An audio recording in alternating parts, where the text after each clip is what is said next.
Bismillahirrahmanirrahim. Assalamu alaikum. Today we will discuss about one of the most important topic, and that is the Government of India Act 1935. So आज हम इस video में act of 1935 जो कि बहुत ज़्यादा important है एग्ज़ाम के हवाले से भी, तो इसको हम डिटेल के साथ कवर करेंगे. So without wasting any time let get start the topic.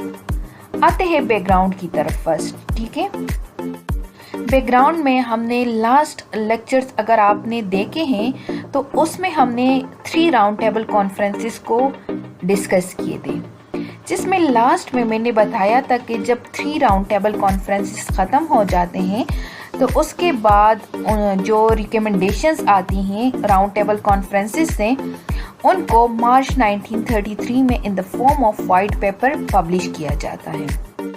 Then after a month means के अप्रैल 1933 में एक जॉइंट कमेटी सेटअप कर दी जाती है हाउसेस में अंडर दी लॉर्ड लिनलिथ को. ठीक है, जिसमें उस वाइट पेपर के प्रपोजल्स पर डिस्कशंस की जाती है और मज़ीद रिकमेंडेशंस दी जाती हैं. इसके बाद क्या होता है कि जो जॉइंट कमेटी होती हैं वो अपना रिपोर्ट पेश करती है 22 नवंबर 1934 को, और इसके बाद ये बिल जो है पास हो जाता है पार्लियामेंट से. ठीक है, and finally it received the royal assent on 4 August 1935, जो कि हमारे सामने गवर्नमेंट ऑफ इंडिया एक्ट 1935 की सूरत में सामने आता है. सो जो गवर्नमेंट ऑफ इंडिया एक्ट 1935 है, इसको एक लेंथीएस्ट, एक लॉन्गेस्ट कॉन्स्टिट्यूशन समझा जाता है.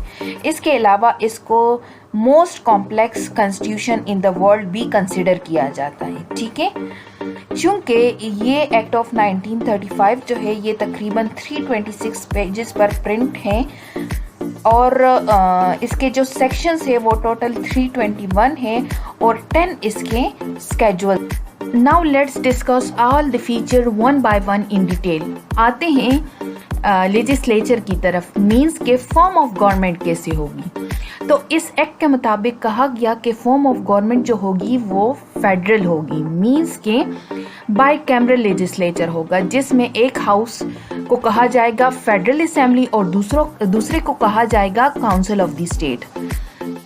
अब फेडरल असेंबली में जो इंडियन स्टेट्स होंगी उनके लिए 125 सीट्स रिजर्व कर दी गई, जबकि प्रोविंसेस के लिए 250 सीट्स रिजर्व थी. काउंसिल ऑफ द स्टेट के हवाले से जो इंडियन स्टेट्स थी उनके लिए 104 सीट्स थी, जबकि प्रोविंसेस के लिए 156 सीट्स थी.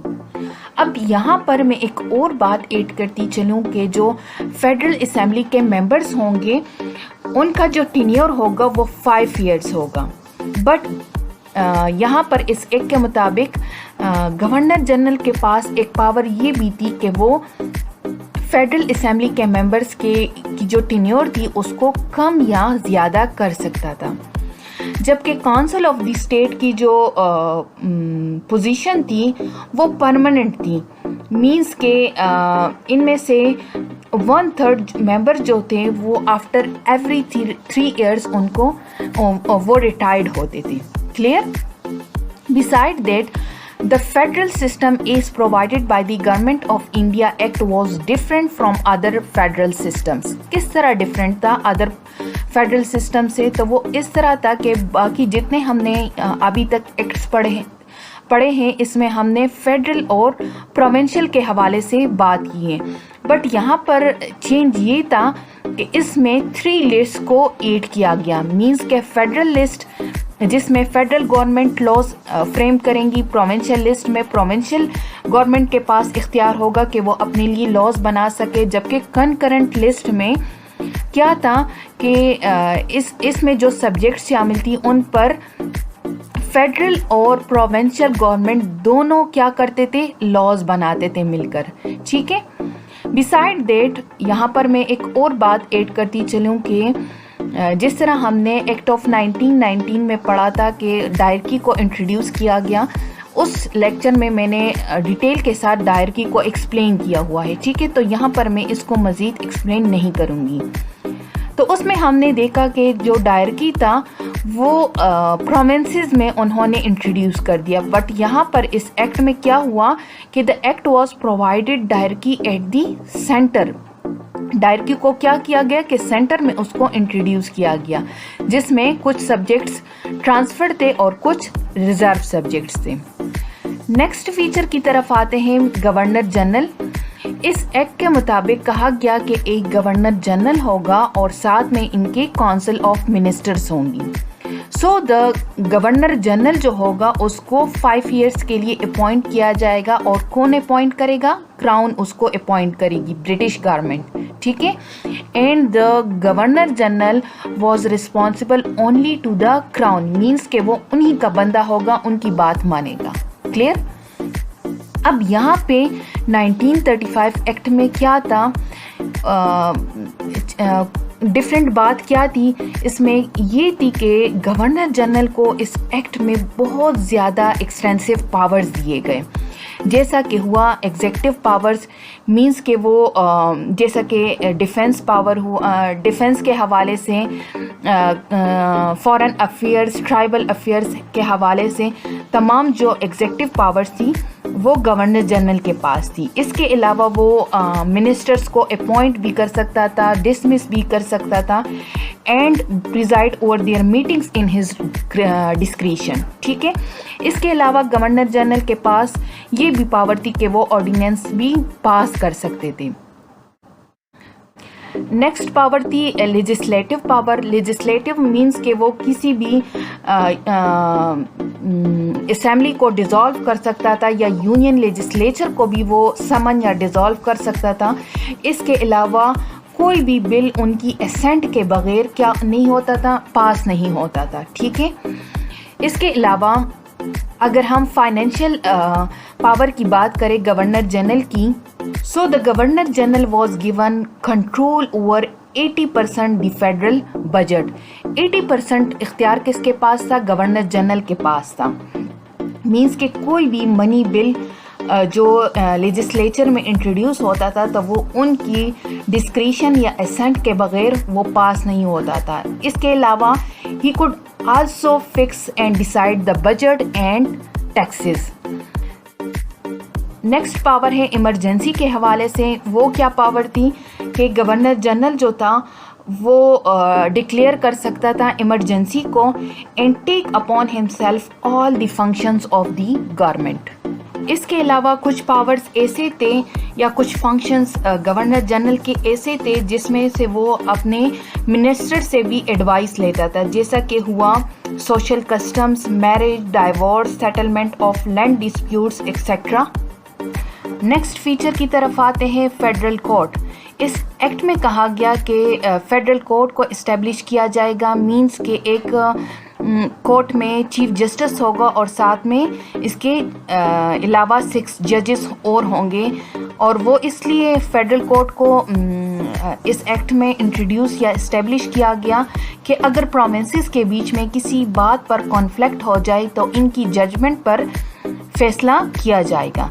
जबकि लास्ट डिसीजन किसके पास होगा? वो लंदन में एक बॉडी होता था जिसका नेम था प्राइवरी काउंसिल, तो उनके डिसीजन पर फिर वो डिसाइड करते थे लास्ट फैसला।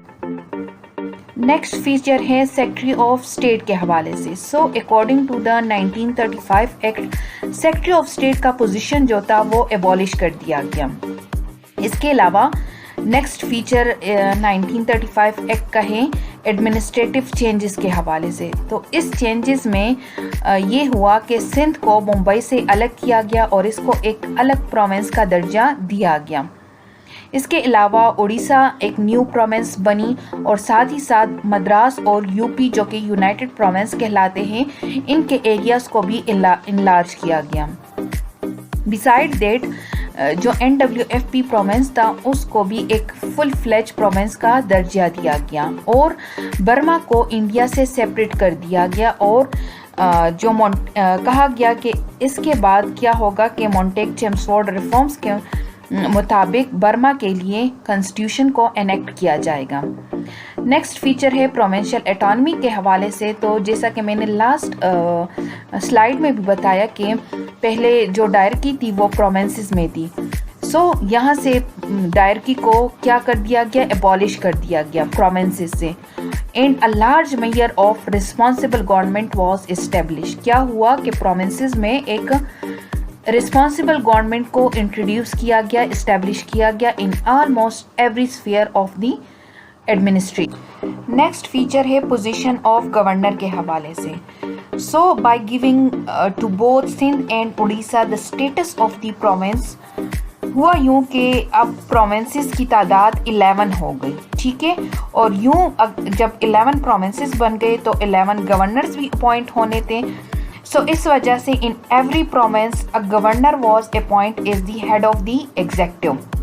और इसकी पोजीशन जैसे यहाँ पर मैंने बात की तो उनकी पोजीशन सेम उसी तरह थी जैसा कि मैंने लास्ट स्लाइड में गवर्नर जनरल की बताई, ठीक है। But a little bit difference ये था कि due to the provincial autonomy, तो यहीं पर थोड़ा सा डिफरेंस था। बाकी उनकी जो पोजीशन थी वो सेम गवर्नर जनरल की तरह थी, ठीक है। लास्ट प्रोविजन है इस एक्ट का, वो है प्रोविंशियल लेजिस्लेचर के हवाले से। सो जिस तरह फेडरल लेजिस्लेचर में गवर्नर जनरल को जो पावर्स हासिल थे, सेम उसी तरह प्रोविंशियल लेजिस्लेचर में गवर्नर को भी दिए गए, ठीक है। बट यहाँ पे एक प्रॉब्लम ये थी कि जो प्रोविंशियल लेजिस्लेचर की कॉम्पोजिशन थी वो यूनिफॉर्म पैटर्न में नहीं थी, ठीक है। कैसे यूनिफॉर्म पैटर्न में नहीं थी कि जो प्रोविंशियल असेंबली के साइजेस थे वो प्रोविंस टू प्रोविंस डिफरेंट थे। फॉर एग्जांपल जो 6 प्रोविंसेस थे जैसा कि असम, बंगाल, बिहार, यूपी, मद्रास, बॉम्बे प्रोविंस थे, ठीक है।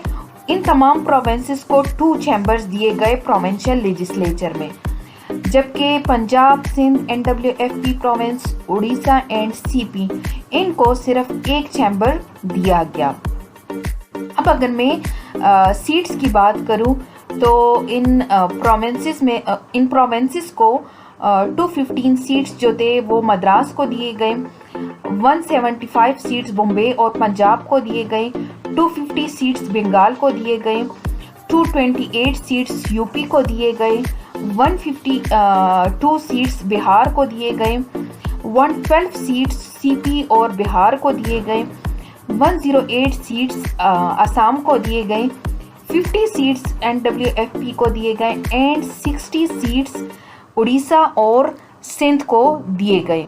और इन सीट्स की जो डिस्ट्रीब्यूशन थी वो किस पर कर दी गई थी? It was on the basis of the communal awards as modified by the Poona pact. So this was all about the features of the 1935 act. Next video में मैं इस 1935 एक्ट के डिफेक्ट्स के बारे में थोड़ा सा बताऊंगी और इस पर जो क्रिटिसिज्म हुआ था और क्यों हुआ था, सो इसके बारे में हम डिस्कस करेंगे। Hope you guys will understand this, and if you have any question, do write your question in the comment section below, and if you like my video, do subscribe my channel and hit the bell icon. Thank you for watching my video. Allah.